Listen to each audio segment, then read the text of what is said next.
Hello, everyone. Welcome to the webinar on soft skills to build long-term relationship with home-based artisans. This webinar is brought to you by me, Huyền, and my colleague, Long. Now, think for a minute here. Which soft skills do you think are the most crucial to build up a good relationship with home-based producers? We know that you may think on a lot of different soft skills that can be beneficial here. And in this webinar, we will outline uh, some of the soft skills that we think will be most beneficial to you. The first soft skill we recommend you look into is negotiation. Why? Think about it now about yourself. How do you usually negotiate with your artisans? What are the challenges in that process? And why is it hard or not hard to negotiate with them? And after you answer those questions, you can take a look here about the 4 pillars of negotiation success. The first pillar is people. Second pillar is key persuaders. Third pillar is process. And the last one is tactics or tricks. What are they? Let's take a look. The first pillar, people. There are 4 fundamental areas: value, respect, warm, and tough. Now, you have to pay attention here. To be warm with the people, but tough on business needs. How are you going to do this? Usually you as a company, as an SMEs, most of the time you have to keep very good, what is that, like relationship and communication with your suppliers. Ask them about their families, ask them about their lives, their children, how are they doing other work with the fields, with their crops. So basically keeping a very personal relationship with them, warm with them, be on their side as a friend. However, when it comes to business needs, when it comes to the professional relationship with your producer, you have to be tough on this. That is the first thing to remember on the pillar number 1 for successful negotiation with your producers is the people. The pillar number 2 is the key persuaders. When you talk with your producers, when you want to negotiate with them, either for the first time or for continuing orders, you have to think about, first of all, the emotion. Now, I think that it's very common in the Asia people to have to approach things first with emotions. How are they feeling that day? Are they feeling comfortable? Are they feeling nice and rested and are willing to talk to you is actually very important. And then not less importantly is the logic. You have to use the logic, but with respect. It is very, very Asian thing that we need to think about. The threat, if you used non-aggressively, this can be very effective in a negotiation. For example, suggesting that we have alternative suppliers in the wings, but be certain that these are actually available. And finally, with the bargain and compromise, where you and your producer groups have start trading multi-variables until you reach the behavior of last resort. And compromise is splitting one single variable. For example, price usually the single variable here. If one person gains, is another person lose. Then payment terms, for example. So think about all of this before you enter the negotiation process with your producer. So emotion, logic, and threat are free, whereas the bargain and compromise it will cost you money. Identify the other parties, which is your producer group here, preferred style and your preferred style. Usually, are they like laying back and let you lead the negotiation process? Or are they also very actively vocal, outgoing about what they want as well? Think about them as well. And using your team's strengths here to deal with different type of people. Now, pillar number three in the negotiation process is actually the process. You have to do the preparation and then planning. You have to have an opening to the negotiation process, testing what you think might be the terms here, but then probably they will say yes or no to what you are thinking. And then moving with the negotiation and finally concluding and reviewing, agreeing on the terms and conditions that both parties have agreed to. So there's some key questions we should be asking ourselves throughout this process. Were my aims and objectives appropriate? Were the preparation and planning adequate? Do the opening set the right mood for the meeting? Did I test out the assumptions I have made? And all the other questions here that you can think of after you have made the negotiation, and you can reflect and then prepare better for the next time. And finally, about a little bit of tactics or tricks. Now, there are so many of negotiation tactics or tricks. Here are just some that we think might be useful for you to look at. The first one is the anchor. There are two approach here about the anchoring in negotiating negotiating with your producer groups, be it anything that you want to agree with them. For example, price or delivery or quality or whatever. The approach number one is first of all, you do a research. You know what is the general price in the market, for example, and then don't name your price first. But the producer will name a price, and then you propose a counter anchor. But you avoid extreme anchoring and reject the anchor price to set up a new price that you think is fairer and more suitable with both parties. Or the approach number two, you should generally set the initial price as then you can control the anchor. It's totally depend on you and your negotiation style as well. But yeah. Also think about having a contingency agreement in hand. For example, if you complete it by December 2023, we will pay you extra $2 per piece, for example, for the delivery.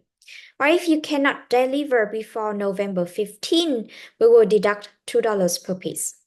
Think about the risk, the reward, and the reputation that you and the producer leaders put on the table here. And also, always find out why. In negotiation, there will be some instances where you don't know why they are proposing what they are proposing. And so finding out why, do not let those concerns or doubts in mind. You have to find out why they are proposing what they are proposing. There is a question, there is an example in here. If the three sisters want a whole orange each, and you only have one orange, what do you do? You will ask to identify if the issue is distributive, one party wins, one loses, or integrative, which means the pie can be bigger and everyone can satisfied with the bigger half they will have, or competitive if it is a win-win situation for everyone. When we come back to the situation of every sister want a whole orange each, after you ask why each sister want a whole orange each, you may have the answer like this. The first sister wants to have the orange peel so that she can make the tea out of it. The second sister wants to have the orange seeds so that she can grow trees out of it. And the third sister just want to eat the orange. So basically, with only one orange, you can have three different things here. And to think that, oh, the situation must be a win-lose situation, but it's actually a win-win situation for everyone. So that it becomes a compatible issue.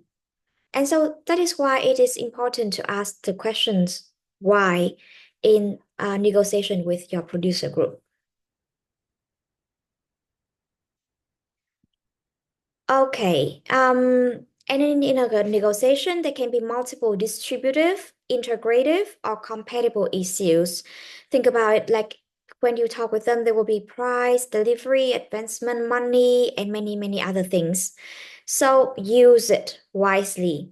For example, you can start with integrative issue first, which means that a win-win issue that you think of maybe a win-win situation. For example, if we can secure this order, the next order will double, so everyone has more profit.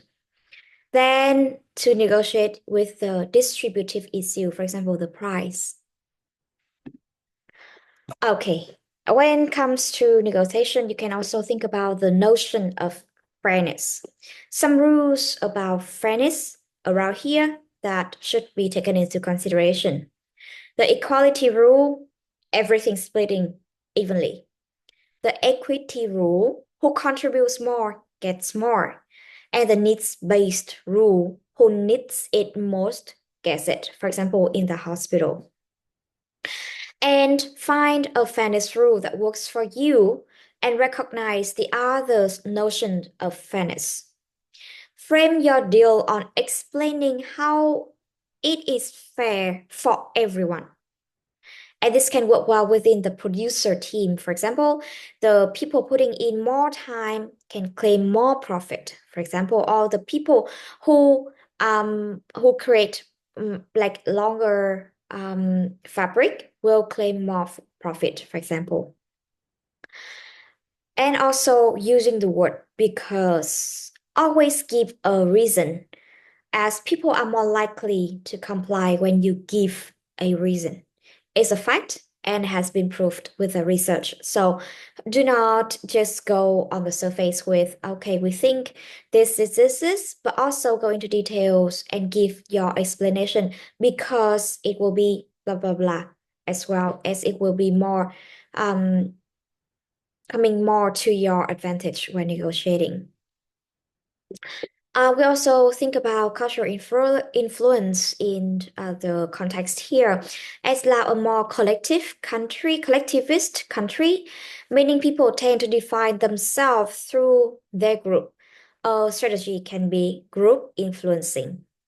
So bring the individual into a group, then deal with them as a whole rather than dealing with each person personally. This can be a tactic that you can use as well. And also the notion of in-group and out-group that you can think about in the negotiation process. So when you first approach the artisans may feel that you are out of their group. However, you can influence them by working with someone they feel belonging to their group and working for their rights. For example, you can work with the producer leaders or the engineer working in the area and then gradually becoming part of their group. And then, for example, here we have an organization, an NGO working in Thailand, working for the sake of the home-based producers named Home Workers Network. So is there any similar worker representative in Laos? Can you work with them to negotiate with your artisans? It's also a question that you can think yourself. Okay, that is the first soft skill that we think can be very beneficial to you and to some level to your producer group as well, which is negotiation.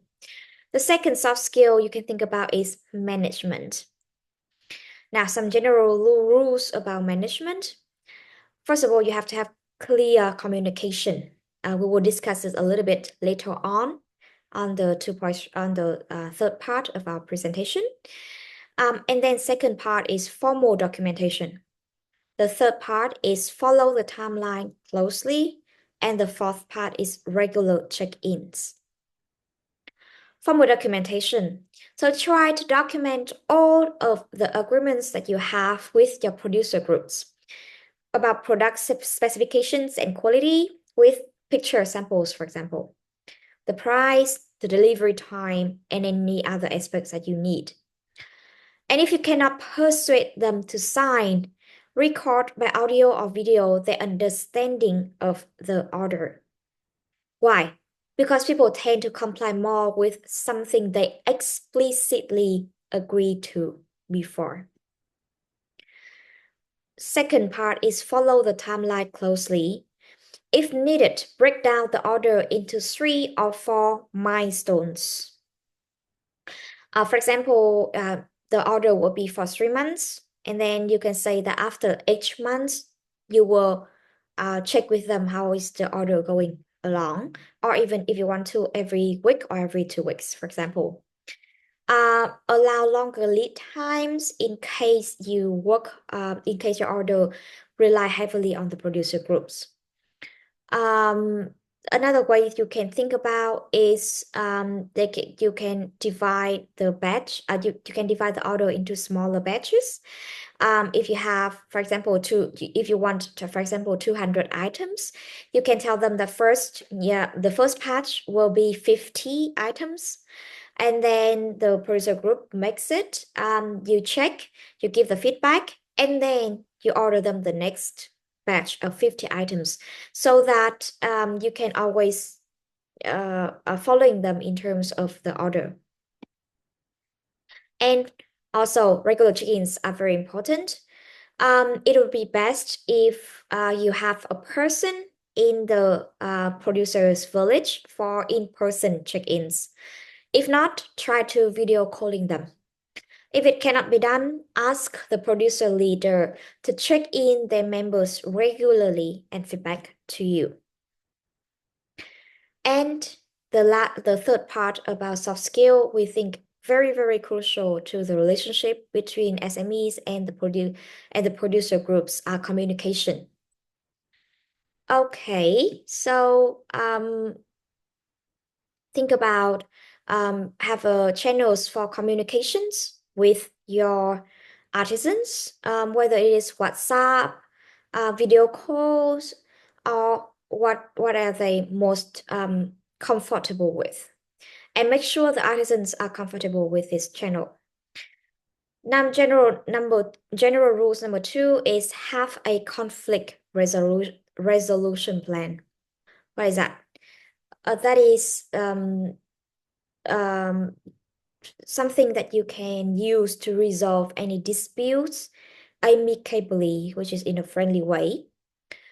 You can list out the steps to resolve a conflict with the artisans and inform all the employee about this, or even inform the artisans in advance, saying that if there is any conflicts arising, how are you going to work with them to resolve the problem. And also, general rules number 3 is document the conversations and clear feedback.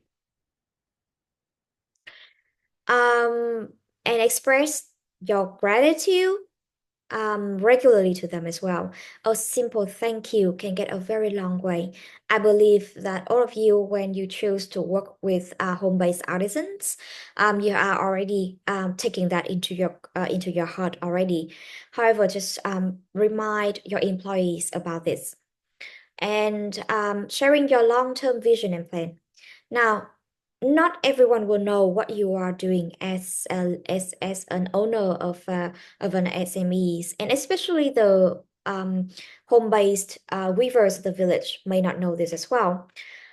But sharing your long-term vision and plan with them will help them to understand why you are asking them to do this in the short term.